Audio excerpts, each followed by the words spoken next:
Sa patuloy na naranasang sakuna, hindi napuputol ang tulong na suporta na nagmumula sa Philippine Coast Guard sa kanilang patuloy na pagresponde sa ilang mga lokal na pamahalaan na hirap sa paglikas mula sa rumaragasang pagbaha.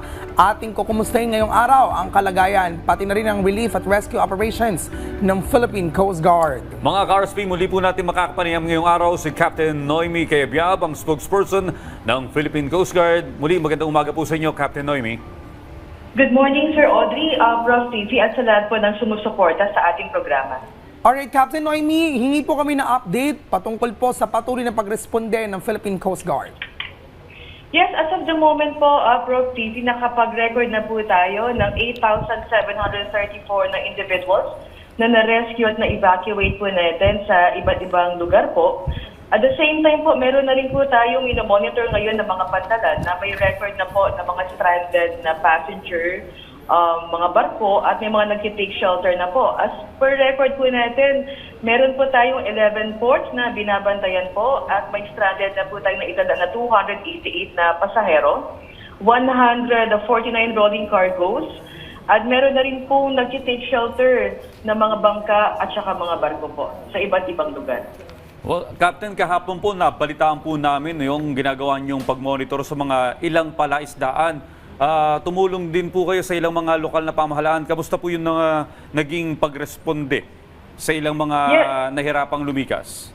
Yes, tama po yan. So, sa iba't ibang area po, particularly sa Metro Manila at sa area po ng Oriental Mindoro, Occidental Mindoro, Pampanga, Laguna, Cavite, Bataan, yan po yung medyo malalim po ang tubig. So nakapag-deploy na po tayo ng ating mga response group at meron na rin po tayong mga floating assets po. Nagdagdag na rin po tayo ng rescue boat at boom truck at saka pick-up truck po natin sa area po ng Northwestern Luzon dahil ina-anticipate na po natin ito magiging epekto po ng bagyo.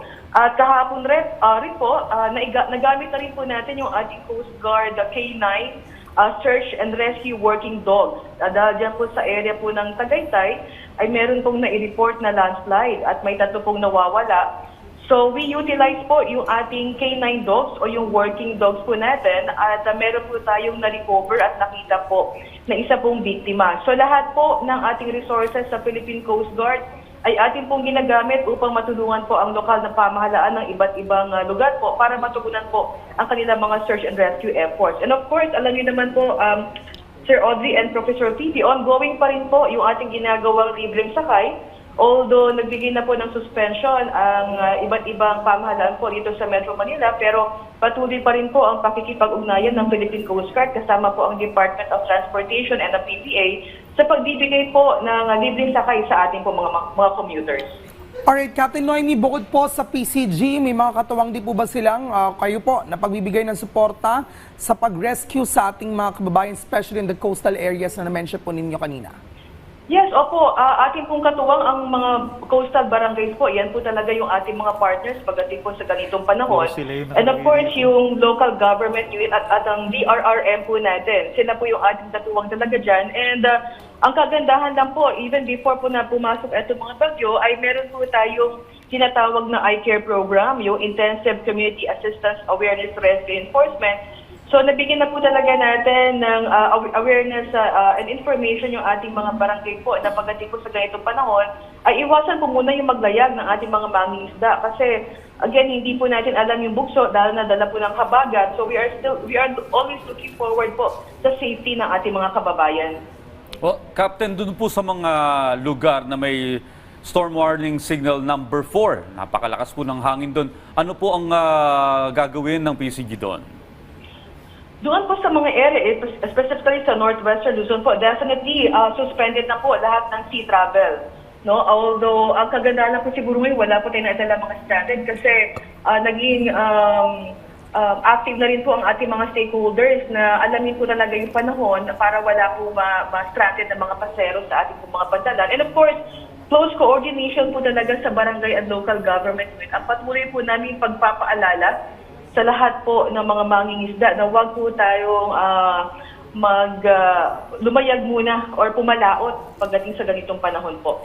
Kamusta naman po, Captain Noemi, in terms doon kapag nasasabihan po yung mga mangingisda na pumapalaot, kapag po ba nasabihan sila, hindi po talaga sila pumapalaot or may mga hindi pa rin sumusunod? Professor Fifi, alam naman po natin, no, ang ating mga mangingisda, pag pumapalaot po yan, dalawa po ang dahilan. Una ay ang makakain po ng kanilang mga pamilya at pangalawa po ang kanilang pangkabuhayan. So definitely sa area po ng Northwestern Luzon, we strictly implement po talaga na hindi po talaga sila pwede maglayag. But in some areas, dahil na rin po sa apekto po ng habagat, ay atin po talagang pinapaalalahanan at talagang pasensya po ang aming ibinibigay na i-convince po sila na wag po silang umalis. At kung in case man, ini-inform natin sila na makipag-ugnayan sa mga barangay po, ibigay po ang kanilang mga numbers para in case po nakakailangan din po ang rescue assistance, ay madali po tayo makakapagbigay po ng ating serbisyo. So ang aming pong coordination and partnership ay kasama po ang lokal na barangay, kasama po yung ating coastal communities. Yeah. Very grounded at least ang katuwang natin dito yung talagang malapit doon sa mga kababayan natin sa iba't ibang barangay, mga barangay officials. So Kaya pagsaludo.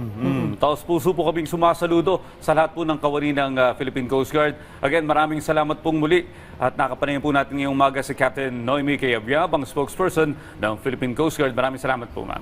Thank you, Maraming ma'am. salamat po and God bless you more, sir.